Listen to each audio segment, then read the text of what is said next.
오늘 요한복음 강해 14강이고요.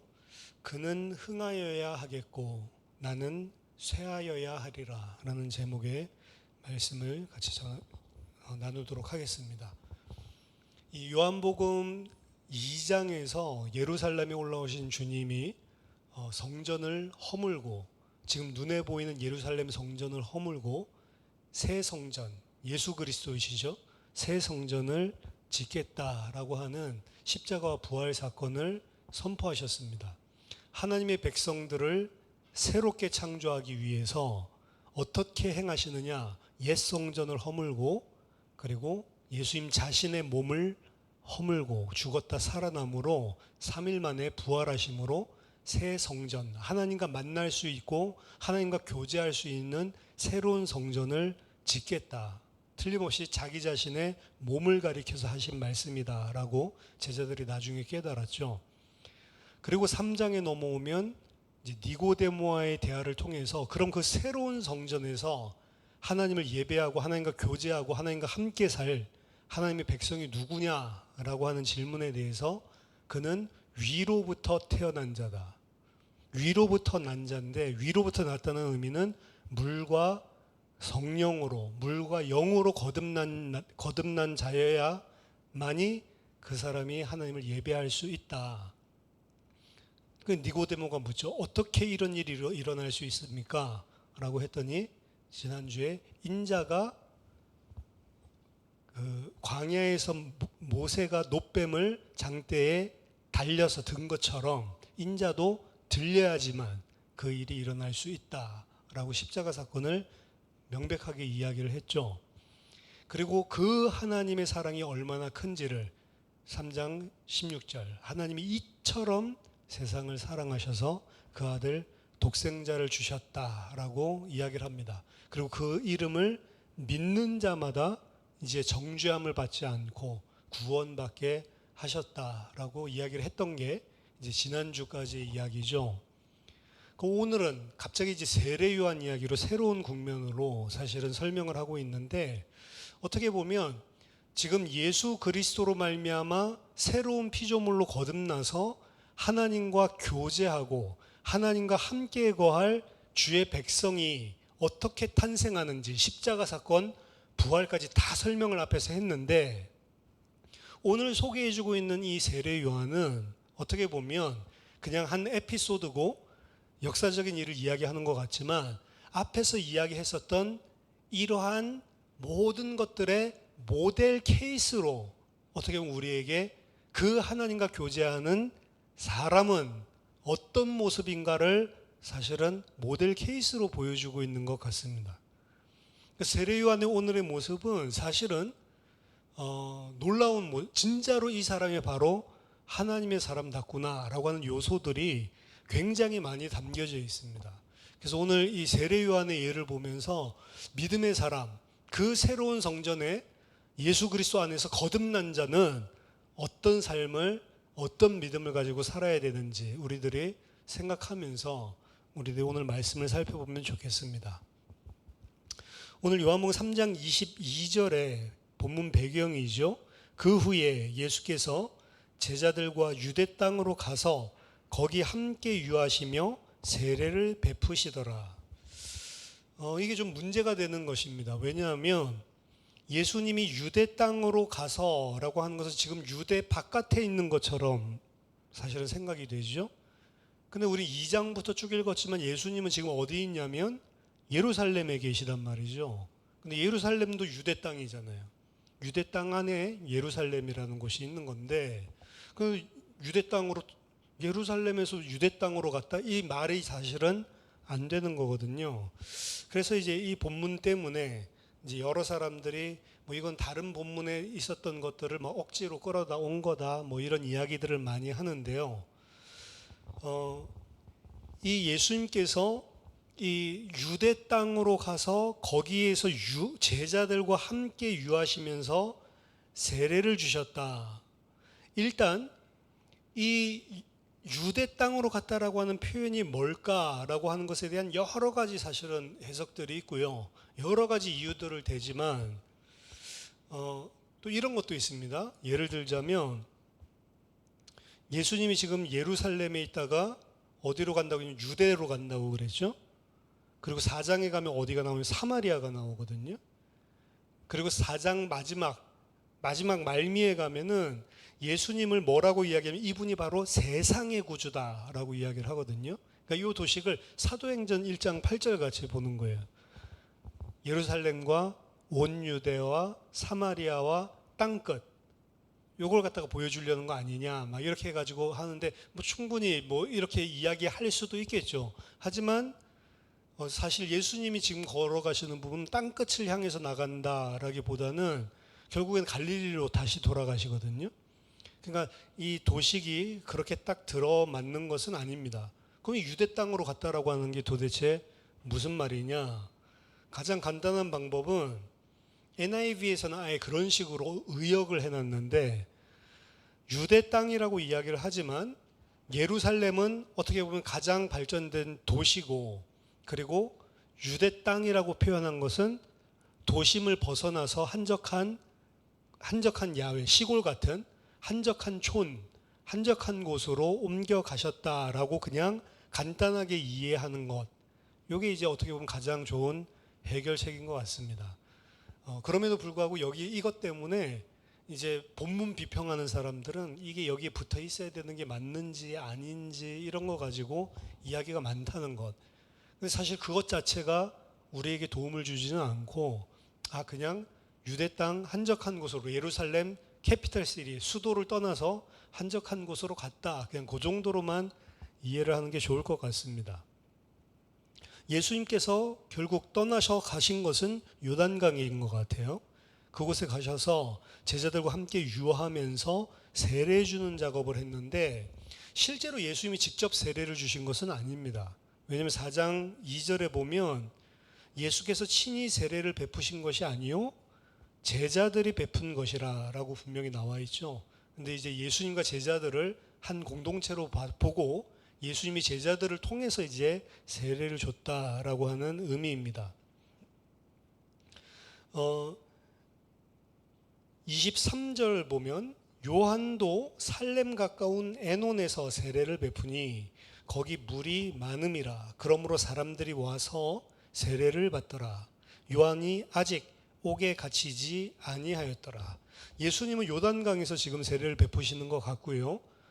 요한은 그 요단강에서 같이 하고 있는 게 아니라 약간 떨어진 곳에서 지금 에논이라는 곳, 살렘 근처에 에논이라는 곳에서 세례 사역을 하고 있었던 것 같습니다. 에논은 세머, 히브리어, 아람어 이런 셈족 언어에 뿌리를 두고 있는 말인데, 에논이라는 말 자체가 많은 샘들이라고 하는 의미를 가지고 있습니다. 그러니까 본문에서도 왜 에논에서 하냐, 거기는 물이 많음이라. 에논 뜻 자체가 물이 많은 샘물, 이런 의미를 담고 있는 겁니다. 어떻게 보면 요한은 왜 아직까지도 사역을 하고 있을까?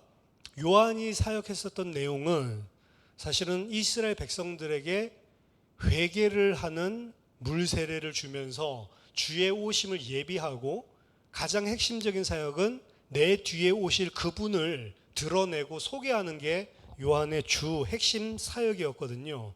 그리고 그 사역을 사실은 1장에서 하고 있었죠.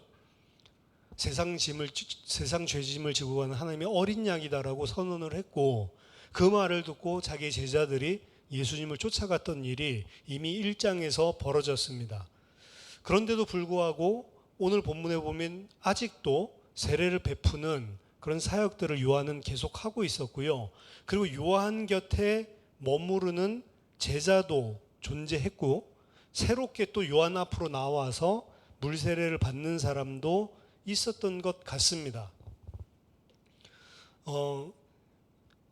요한은 그렇게 이야기를 했지만, 요한은 저분이 바로 내 뒤에 보내주신다는 그분이다, 나는 그의 신들매 매기도 감당하지 못하겠다라고 이야기했지만, 그 말을 듣고 베드로 같은 사람은 예수님에게로 갔지만 안 간 제자들도 상당히 많이 있었다.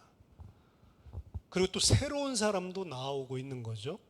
그리고 그 사람들은 예수님을 그렇게 자기의 스승이 증언했는데도 불구하고 계속 요한한테 붙어 있는 거거든요. 그리고 이게 나중에 가도 세례 요한이 그리스도인가? 이런 식의 착각들을 계속 한단 말이죠. 1세기에. 그러니까 이 요한의 사역이 엄청난 임팩트를 줬는데, 요한에게 와서 제자를 하고 요한을 스승으로 삼고 그에게 나와서 세례를 받으면서도 정작 요한이 증언하고 있는 그 일에 대해서 요한이 원하는 진짜 핵심 사역은 몰랐던 무리들이 요한에게도 많이 있었던 것 같습니다. 그게 오늘 본문이 보여주고 있는 거죠. 24절에 세례 요한이 아직 옥에 갇히지 아니하였다라는 사실을 당연히 안 갇혔으니까 지금 세례를 주고 있겠죠. 굳이 왜 설명을 했을까? 이것은 공간복음서에서는 예수님의 사역이 세례 요한이 체포된 이후에 갈릴리에서 그때로부터 회개하라, 천국이 가까웠다라고 하면서 예수님 사역하시거든요. 요한 갇히기 전에 사역을 하는 게 아니고 요한이 잡히셨다는 소문을 듣고 예수님이 갈릴리에서 사역하는 걸 공간복음서에서는 보여주고 있습니다. 근데 보면 예수님 벌써 제자들과 함께 있으면서 사역을 하잖아요. 그러니까 요 사실이 공간복음서랑 부딪힐까봐 부연 설명을 해놨다라고 생각하시면 되겠습니다. 지금 이야기하고 있는 것은 공간 사역의 그 갈릴리 사역하기 이전의 일이다라고 하는 것들을 명확하게 시간적으로 보여주고 있는 거죠. 25절에 이에 요한의 제자 중에서 한 유대인과 더불어 정결 예식에 대하여 변론이 되었더니, 자, 이 25절도 사실은 좀 생뚱맞습니다. 이 이야기를 하고 그럼 무슨 정결 예식을 가지고 유대인이랑 이야기를 했지? 그 내용 전혀 안 나와요. 그러고 막바로 자기 스승에게 찾아와서 예수님한테 다 가는데요, 이 이야기를 하거든요. 근데 이 두 가지가 전혀 본문 맥락이 좀 맞지 않는 것 같지만, 요 25절과 26절은 어떻게 보면 잘 깨닫지 못하고 여전히 요한을 스승 삼아서 있는 제자 입장이죠. 그 제자들 입장에서는, 요한을 따르는 그 제자들 입장에서는 사실은 위기감을 느낄 만한 두 가지 사건이 동시에 일어난 겁니다. 하나는 요한의 제자들과 한 유대인이 정결 예식을 가지고 서로 변론했다, 서로 다툼을 했다는 거거든요. 서로 변론을 했다라고 하는 요 일은 비록 많은 사람들이 요한의 베푸는 회개의 세례로 나왔고 실제로 엄청난 유대 전체에 영향을 미치는 사역을 했음에도 불구하고 여전히 세례 요한의 사역이 유대인들, 전통적인 유대인들, 정결 예식을 따르고 율법을 따르고 하나님의 말씀 사랑한다고 생각하는 유대인들의 입장에서는 어떻게 보면 의구심과 갈등이 생길 수밖에 없는 요소들을 가지고 있었던 것 같습니다.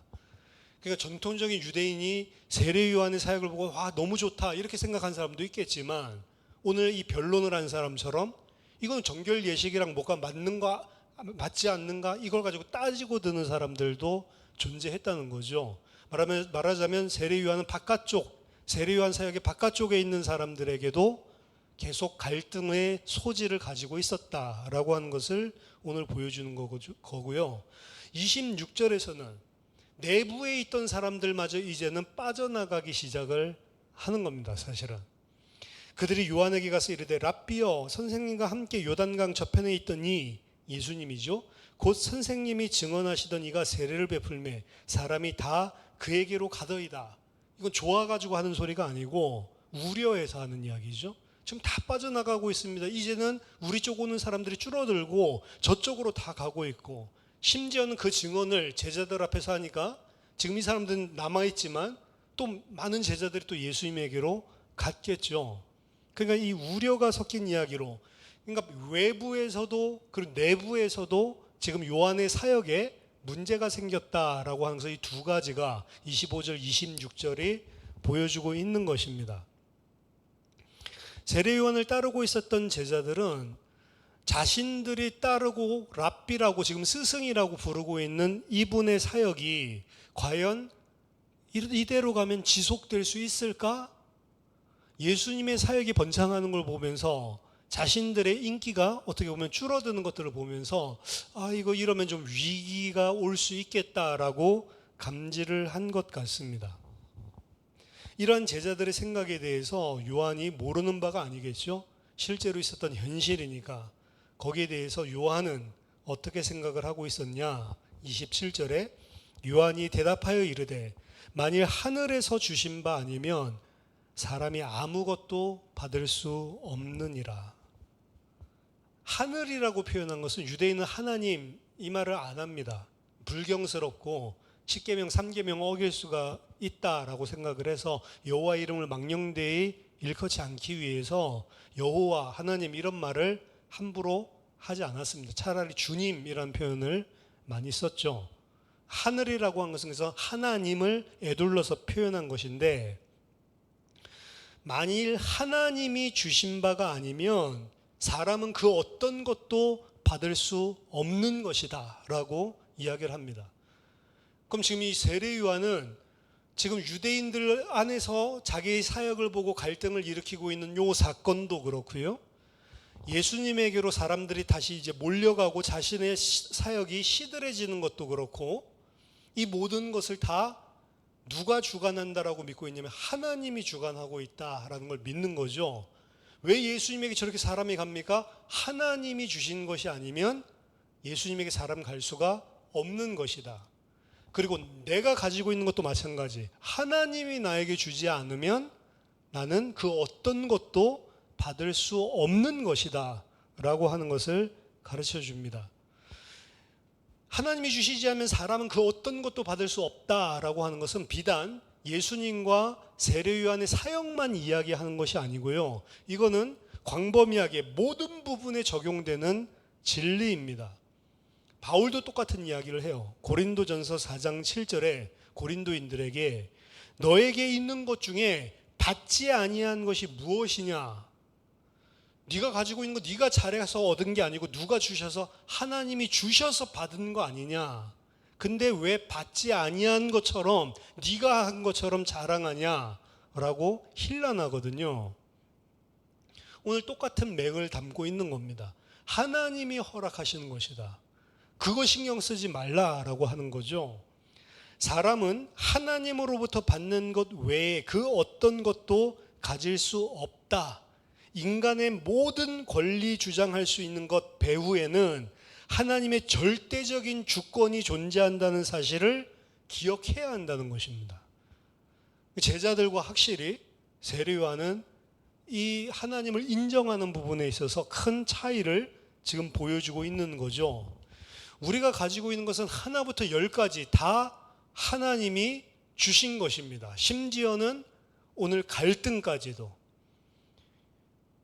유대인들과 갈등하고 사역에 문제가 생긴 것들도 하나님께서 허락해 주시지 않으면 일어날 수 없는 것이다. 어떻게 보면 예루살렘, 온 유대, 사마리아 땅끝까지 복음이 전파되는 이 사도행전의 과정을 보더라도 핍박이 없었으면 사도들이 예루살렘, 유다를 안 떠났거든요. 핍박 터지니까 어쩔 수 없이 이방인으로 사마리아 마을로 이 복음이 확산돼서 나갔던 겁니다. 그러니까 핍박도 하나님이 허락하지 않으면 올 수가 없다는 거죠. 여기서 우리는 중요한 것들을 알아야 되면 우리에게 있는 모든 것들, 좋은 것이든 나쁜 것이든 하나님이 허락하시는 것이다. 그리고 그 하나님이 절대적인 주권을 가지고 하나님의 의, 하나님의 선한 행위를 하고 계신 것이다 라는 사실을 알고 인정해야 된다는 것입니다. 그래서 이것은 지금 요한의 사역에 있어서만이 아니고 모든 신자들이 마땅히 가져야 될 사고방식인 것이고, 창조주 하나님을 믿고 있는 사람, 하나님을 만약에 알고 내가 믿는다라고 한다면 절대로 잊어서는 안 되는 진리라는 거죠. 모든 선물은 하나님으로부터 오는 것이고, 그리고 심지어 구속 역사의 흐름 속에서 어떤 인물이 이런 역할을 하고 어떤 인물이 저런 역할을 하고, 요한 너는 이런 역할을 하고, 예수 너는 내 아들로 가서 이런 역할을 하고, 그것도 다 누구의 손에 있는 거냐면 하나님의 절대적인 주권 아래에 있는 것, 하나님으로부터 오는 것입니다.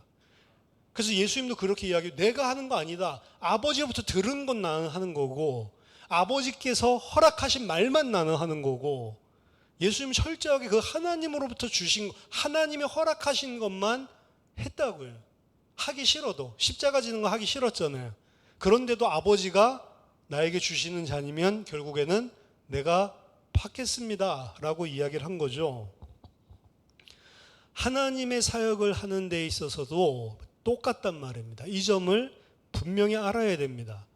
만약에 세례 요한이 지금과는 다른 사람으로 더 많은 사람들이 훌륭하다고 생각해서 나오고 더 자신의 사역이 확장되고 그러한 부흥을 통해서 하나님을 섬기도록 부르심을 받기를 원한다면, 지금 제자들이 조바심 내는 거는 그렇게 하고 싶은 거거든요. 계속 잘 되고 사람들이 많이 찾아오길 원하는 건데 그게 안 되니까 지금 조바심 내고 있는 건데, 만약 세례 요한도 그 제자들과 똑같은 생각으로 좀 더 훌륭하고 좀 더 큰 사역들을 계속 해야 되는데 만약 그 부분을 가지고 있다면 어떻게 보면 하나님의 사역을 한다기보다는 자기의 탐욕을 채우는, 탐심을 채우는 일을 하고 있는 것이죠. 하나님이 자신의 절대 주권으로 사람들과 일들을 그 하나님의 전적인 지혜를 가지고 지혜롭게 분배하시고 안배해 놓으신 일인데 거기에 대해서 깊은 불만을 만약에 품고 있다면 그것은 단지 불신앙, 신실하지 못함 이 정도에서 끝이는 것이 아니고 죄인된 인간이 무수하게 하나님께 저질러 왔던 죄의 본질, 즉 하나님이 되고자 하고 하나님의 자리에 앉고자 하는 오만방자한 죄를 범하는 것입니다. 더더군다나 오늘 본문 속에서의 세례 요한이 만약 메시아이신 예수님을 시기했다면 그것은 하나님이 그에게 영광스럽게 맡기신 그 예수 그리스도를 나타내라고 하신 그 길을 예비하라고 허락해 주신 그 사역을 무효화시켜버리는 죄까지도 범하게 되는 것입니다. 하지만 세례 요한은 그 자신의 몇몇 제자들과는 달리 예수님이 인기가 치솟고 자기는 시들해지는 것을 보고서도 마음이 하나도 흐트러지지 않았습니다. 그 모든 것은 다 하나님의 손에 있는 것이다. 28절에 내가 말한 바 나는 그리스도가 아니요 그의 앞에 보내심을 받은 자라고 한 것을 증언할 자는 너희니라. 너희한테 내가 계속 그렇게 가르치지 않았냐는 거죠. 처음부터 자신은 그리스도가 아니고 그리스도의 전령으로 보내심을 받은 자일 뿐이라는 사실을 명확히 했습니다. 요한복음 1장 20절에서도 바리새인들 관원들이 찾아와서 물어봤을 때 숨기지 않고 드러내서 나는 그리스도가 아니다 라고 이야기했었죠.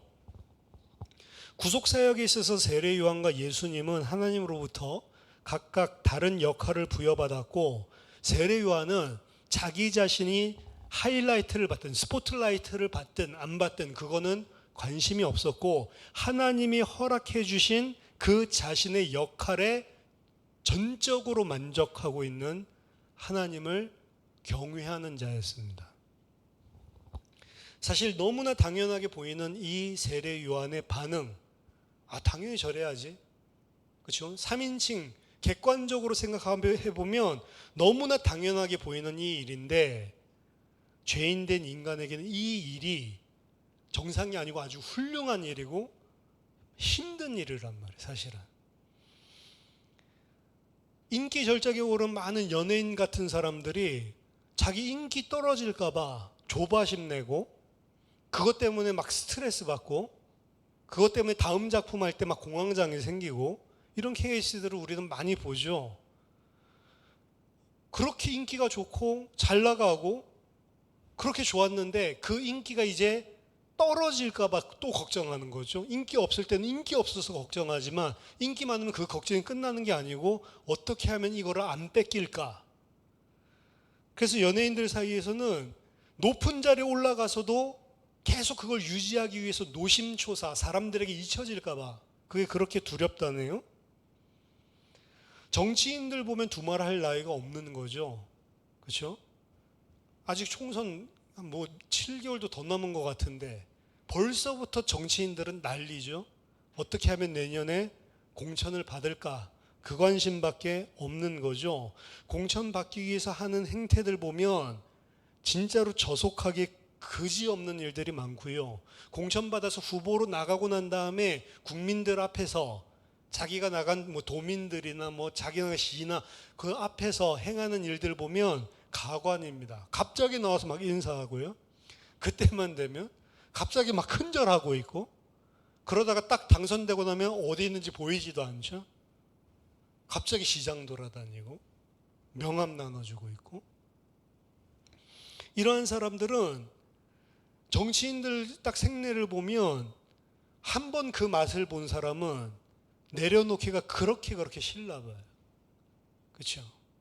사실은 막 사람들 앞에 막 조아리는 척하면서 어떤 자리를 딱 차지하거나 의원직을 딱 차지하고 나면 사람들을 위해서 군림을 하게 되는데, 그 군림하는 그 맛을 한번 보면 5년밖에 뭐 임기 안 되는, 4년밖에 임기 안 되는 그런 거 하나를 딱 내려놓기가 싫어가지고 발악을 하는 것들을 봅니다. 인간 같지도 않게 보일 때도 있어요, 정치인들이. 근데 정치인들 그러는 건 상관이 없단 말이죠. 죄인들이니까. 연예인들이 막 인기에 연연해가지고 막 그렇게 힘들어하고 조바심 내는 거 당연한 거죠. 근데 문제는 그러한 똑같은 일들이 교회 안에 하나님의 사역에서도 일어난다. 이게 이제 문제인 거죠, 사실은. 교회도 세상과 같은 기준으로 잘 된다, 잘 안 된다, 인기가 좋다, 없다, 사람들이 좋아한다, 안 좋아한다, 이 똑같은 기준을 가지고 있는 경우가 너무나 많습니다. 교회 목회자들도 마찬가지. 교회가 잘 된다, 안 된다, 잘 되면 목이 뻣뻣해지는 사람들, 교회가 커지고 부흥하고 나니까 변한 사람들 많습니다, 사실은. 잘 된다는 사람들은 어떻게 보면 목이 뻣뻣해져 있고, 잘 안 되는 사람들은 그 앞에 가면 눌리거나 혹은 뭐 비방해야겠죠. 아이고 교만해가지고 시기하거나 비방하거나. 잘 되고 안 되고의 차이지, 어떻게 보면 잘 되는 사람도 죄성을 보여주고 안 되는 사람은 안 됐다고 참 믿음이 좋다 이게 아니고, 안 되는 사람도 그 앞에 가면 눌리고 비참해지고 난 뭐하고 있지? 그러면 똑같은 수준인 거예요, 사실은. 잘 돼서 뻣뻣한 거나 안 돼가지고 운매 기주고 하고 있는 거나, 혹은 거기서 더 나아가가지고 시기, 질투, 비방하는 사람까지 있다는 거죠. 뭐 너무 힘이 없는 사람은 비방할 힘도 없겠지만 어느 정도 좀 자신들이랑 같이 어떻게 보면 비슷하다가 갑자기 한 사람이 확 커져가지고 목이 뻣뻣해지면 이제 이 못된 사람은 또 모함할 거리 찾아가지고 그럼 막 교회 법적으로 막 다툼도 생기고, 이게 교회 안에서 일어난다라고 하는 게 문제라는 겁니다. 하지만 세례 요한은 이 부분에 있어서 정말로 하나님을 믿는 종으로 믿음의 말을 오늘 한 것입니다. 이게 사실은 믿음의 실력이거든요. 믿는다 말을 하지만 진짜 정작 중요한 부분은 믿음의 실력이 판가름을 짓는 겁니다. 내공이 있는 거죠. 29절에 세례 요한이 이렇게 이야기합니다. 신부를 취하는 자는 신랑이나 서서 신랑의 음성을 듣는 친구가 크게 기뻐하나니 나는 이러한 기쁨으로 지금 충만해졌다. 예수님은 신부를 취하는 신랑이고 자신은 그저 그 신랑의 음성을 듣는 신랑의 친구다라고 고백을 합니다. 자, 신랑의 친구라는 개념은 고대 세계에서 유대식의 혼인 전체를 맡아서 주관하고 있고 그 모든 세부적인 일들을 계획해서 행했던 신랑의 베스트맨, 오늘날은 그 베스트맨이라고 부르죠. 들러리, 신랑 측의 들러리 중에 우두머리. 이 사람이 말하자면 신랑의 친구라고 표현된 겁니다. 이 사람은 뭐예요? 내 친구 지금 결혼하는데 자기가 도맡아가지고 모든 프로그램들 다 짜고 여기저기 다 돌아보고 다 안배해주고 예식을 자기가 주관하는 거예요. 이 신랑의 기쁨에 동참하기 위해서. 그래서 이 모든 예식들이 다 잘 흘러가고 신부랑 신랑이랑 너무 행복하게 서로 이 결혼 예식을 할 때, 그때 그 모습을 바라보고 크게 기뻐하는 신랑의 친구의 모습을 지금 이야기하는 거죠. 요한은 마치 그 신랑의 들러리가 크게 기뻐하는 것 같이 예수님의 사역 속에 하나님이 함께하고 수많은 사람들이 그 하나님의 인도로 예수님 앞에 나아가는 모습을 보면서 자신이 그와 같은 기쁨으로 지금 충만한다라고 이야기를 합니다. 이 충만하다라고 번역된 부분은 플레이로라는 동사인데 정확하게 이루어지다, 성취됐다라는 겁니다. 이제 신랑의 친구와 같은 그 기쁨이 나에게 성취가 됐다, 이루어졌다라고 이야기하는 거죠. 이러한 모습이 바로 진짜 성도의 모습이고 진짜 믿음의 실력을 가진 자의 모습입니다. 이게 안 되기 때문에 교회에서는 각종 일을 할 때 문제가 생기는 거예요. 무슨 일을 안 하면 안 드러나니까 모르지만 일을 추진하면 항상 많은 갈등과 문제가 생깁니다. 국회의원 선거도 아닌데도 교회 안에서는 무슨 자리 싸움이 존재를 해요. 그렇죠?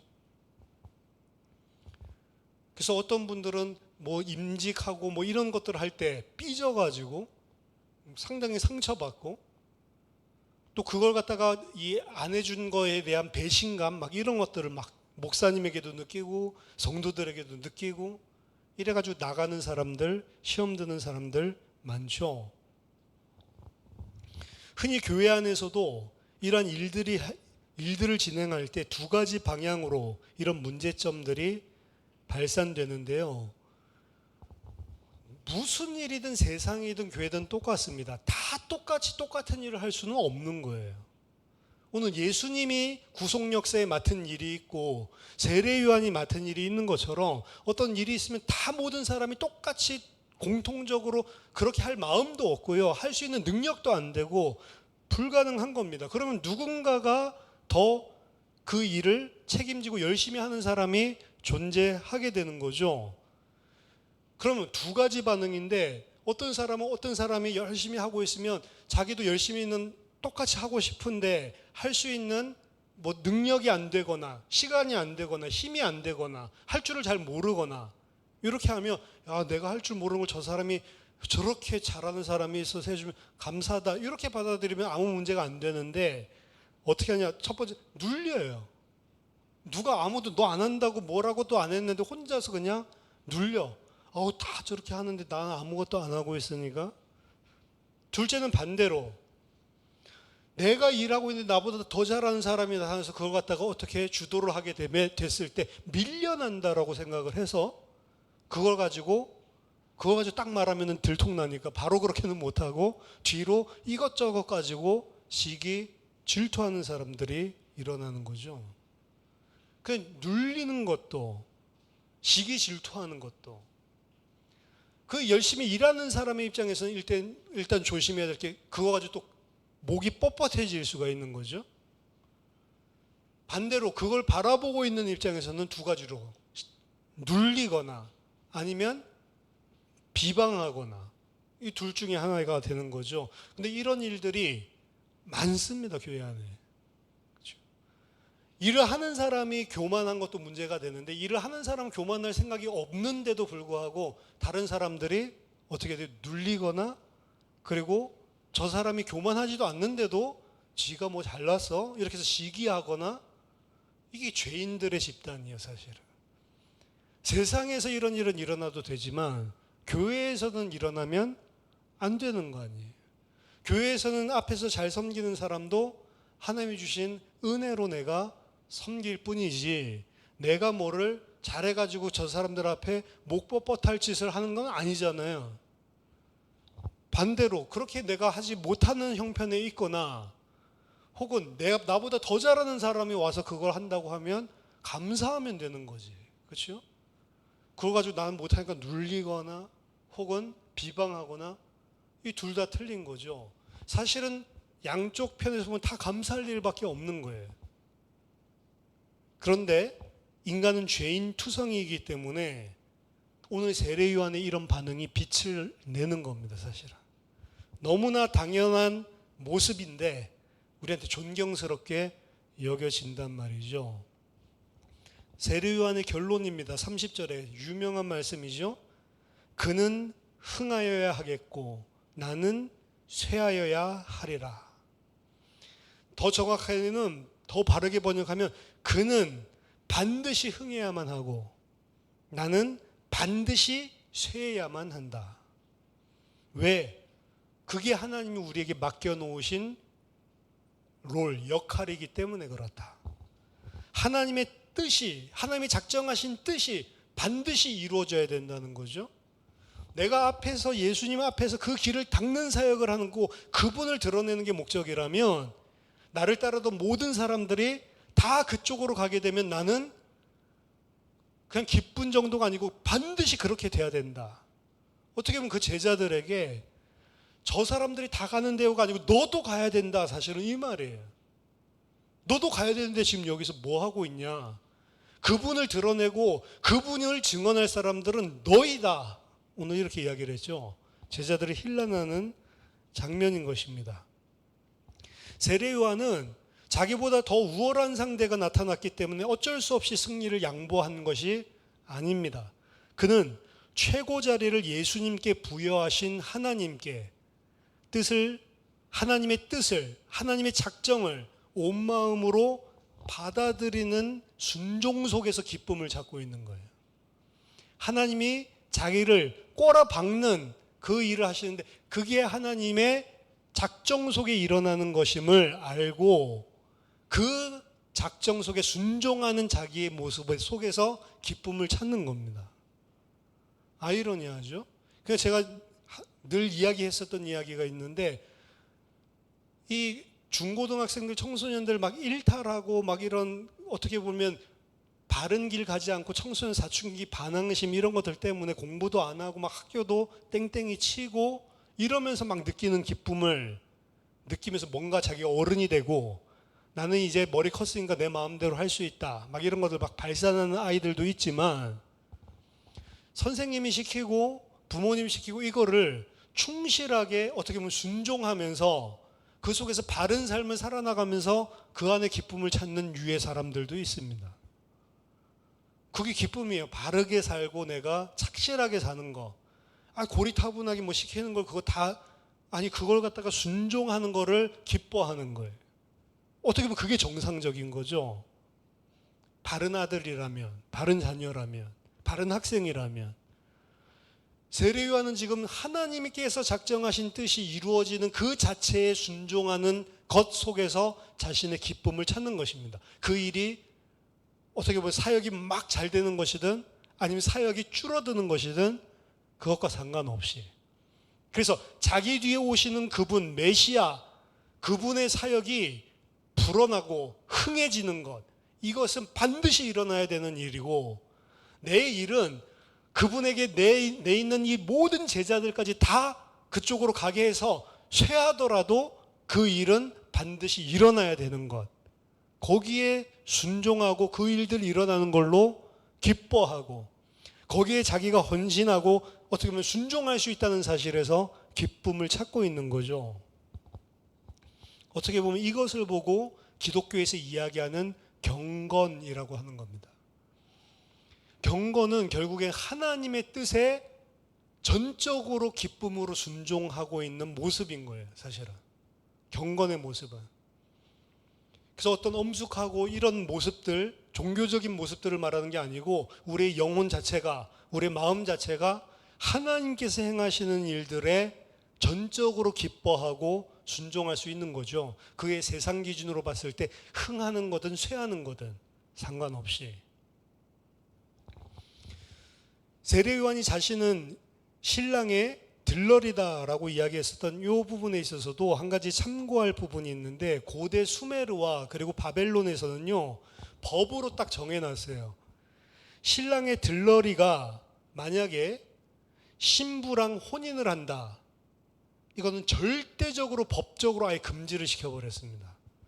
그러니까 신랑이 있고 신부가 있는데 그 결혼식 예식을 주관해주는 신랑의 들러리, 더 베스트맨, 이 사람은 절대로 신부랑은 결혼을 하면 안 되게 돼 있어요. 그게 고대에 있었던 그 근동지방에 있었던 법입니다. 그리고 이런 영향들이 사실은 사사기 14장, 15장 삼손의 아내의 이야기, 삼손이 아내 가지고 뭐 이런 이야기 속에서도 나와요. 거기 보면 장인이 열받아 가지고 삼손의 아내를 삼손의 친구에게 줘버린다고. 근데 그것을 블레셋 사람들도 그 장인이 잘못했다라고 욕하러 따지러 온다고요. 그러니까 그런 법들이 고대 근동지방에 있었다는 거죠. 신랑의 친구로서 지금 기뻐하고 있는 이 모습은 지금 예수님께 나아가는 사람들을 신부로 생각을 하고 있는 건데, 그건 뭐예요? 절대로 나는 그 예수에게서 그 신부를 뺏어가면 안 된다라고 하는 것들을 포함하고 있는 겁니다. 그거 하면 몰매 맞을 짓이라는 거죠. 세상 일로 친다면. 그래서 이러한 고대 근동에 있었던 영향이 오늘 이 세례 요한의 고백들 속에 영향을 줬다라고 봤을 때, 세례 요한의 고백은 그 어떤 상황에서도 나는 신부와 혼인할 수 없는 오직 신랑의 들러리이고, 그 신랑과는 아예 경쟁 자체를 할 수 없는 존재라는 것을 고백으로 담고 있는 표현이 나는 신랑의 친구로 기뻐하겠다라고 하는 것입니다. 전적으로 어떻게 보면 하나님 앞에 예수 그리스도만을 높이고 나의 자리를 딱 무릎 꿇고 지키고 있는 거죠. 그래서 이러한 세례 요한에 대한 예수님의 평가를 복음서에서도 우리들이 공간복음서에서도 볼 수 있는데, 어떻게 보면 적절하다라고 볼 수 있습니다. 예수님이 그 세례 요한을 평가할 때 마태복음 11장 9절에서는 그는 선지자보다도 더 나은 자다라고 표현을 했고요.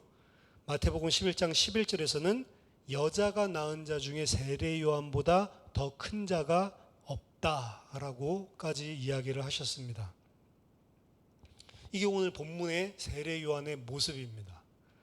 정리를 몇 가지로 하자면, 첫 번째, 우리가 반드시 배워야 하는 믿음의 사람, 새로운 성전에서 새로운 피조물로 하나님과 교제할 사람의 모델, 롤 모델로 오늘 보여줬다라고 제가 이야기를 했는데, 첫 번째, 모든 것은 다 하나님으로부터 온 것이다.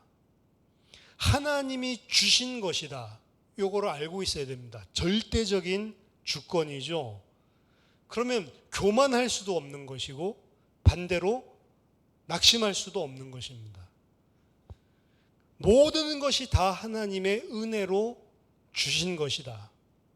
내게 있는 것들, 좋은 것들, 내가 잘해서가 아니고 하나님이 은혜로 나에게 허락해 놓으신 것이다. 이거 아는 사람이 믿음의 사람이라는 겁니다. 두 번째로, 그 하나님께서 주신 것을 좋은 것이든 나쁜 것이든 큰 기쁨으로 받을 수 있는 자가 믿음의 사람이라는 거죠. 낙심하거나 시기하지 않고, 내가 심지어는 나쁜 것들, 어떻게 보면은 세례 요한처럼 쇠하여지는 상황 속에 있는데도 하나님이 행하시는 일들 때문에 크게 기뻐할 수 있는 사람, 현실에 벌어지는 일들 때문에 교만하거나 낙심하거나 시기하지 않고 하나님이 행하시는 일들이라는 걸 인정하는 속에서 크게 기뻐할 수 있는 사람, 이게 새 피조물이라는 이야기입니다. 세 번째, 그러한 교만하지도 않고 낙심하거나 시기하지도 않을 그러한 하나님의 절대적인 주권을 인정하는 믿음의 실력을 갖추려고 하면 하루아침에 되는 것은 절대로 아닙니다. 예수님께서는 극찬을 하셨지만 사실 세례 요한은 많은 능력을 가졌던 사람은 아니에요.